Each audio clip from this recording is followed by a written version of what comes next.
Hello everyone, সবাই কেমন আছো? আশা করছি সবাই খুব ভালো আছো আর আমরাও বেশ ভালোই আছি। আমার একটি নতুন ব্লগে তোমাদের স্বাগত জানাই। তোমরা তো জানো আজকে ভীম একাদশী আর সেই সঙ্গে বৃহস্পতিবার। তো ঠাকুর ঘরে আজকে বেশ অনেকটা সময় যাবে, সেজন্যই আমি সকালবেলায় রান্নাবান্নাটা সেরে ছেলেকে স্কুলে দিয়ে এসে তাড়াতাড়ি স্নান করে চলে এসেছি ঠাকুর ঘরে। তো প্রথমে আমি সাবুটাকে ভালো করে ধুয়ে নিয়ে পরিষ্কার জলে ভিজিয়ে রেখেছি, যেহেতু মোটা দানা সাবু বেশ অনেকটা সময় লাগবে সাবুটা ভিজতে। আর তারপরে ফল নিয়ে নিলাম। মা বাজার থেকে আগের দিন অনেক রকমের ফল নিয়ে এসেছিলো, আর বেশ কিছুটা ফল আমি বার করে নিয়ে ধুয়ে ফল বানিয়ে রাখলাম। এবার হচ্ছে বৃহস্পতিবারের পুজো করব, সেজন্য ঘটে সিঁদুর লাগিয়ে নিচ্ছি আর বাদবাকি কাজগুলো আস্তে আস্তে করব। বেশ অনেকটা সময় লাগবে জানি, আস্তে আস্তে করতে হবে, কেননা ঠাকুর ঘরে তো জানো আসলে কতটা সময় লাগে। আর পুজোর কাজ সবসময় ধীরে সুস্থেই করা উচিত, আর ধীরে সুস্থে করতে আমি পছন্দ করি। একটু সময় লাগুক, তাতে কোনো অসুবিধা নেই।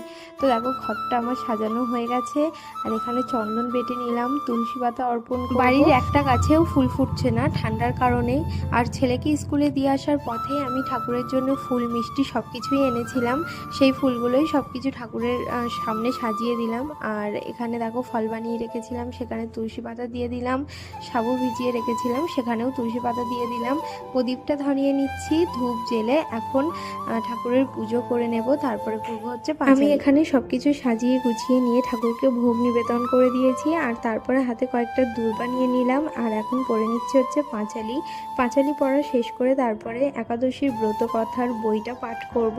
আর এই বইটাতে সমস্ত একাদশীর ব্রত কথা রয়েছে, আর এখানে রয়েছে সূচিপত্র দেখে আমি বার করে নিলাম ভীম একাদশীর ব্রত কথা। তো ব্রত কথাটা পড়ে নিলাম। যখন আমার কাছে এই বইটা ছিল না, তখন আমি ফোন দেখে ব্রত কথা শ্রবণ করতাম। তারপরে আমার এক দাদার কাছ থেকে এই বইটা আমি আনিয়েছি ইসকন থেকে। তো তারপর থেকে খুবই সুবিধা হয়েছে, প্রত্যেকটা একাদশীতেই আমি ব্রত কথা সহজেই বাড়ি বসে পাঠ করতে পারি। তো এখানে আমার পুজো করে নেওয়া হয়ে গেছে, সমস্ত ব্রত কথা পাঠ করাও হয়ে গেছে। আর এবার হচ্ছে আমি যাব নিচে তুলসী তলায়।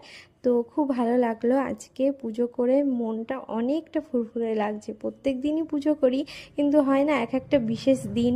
তো আজকে একটা বিশেষ দিন, বৃহস্পতিবার, আবার সঙ্গে ভীম একাদশী।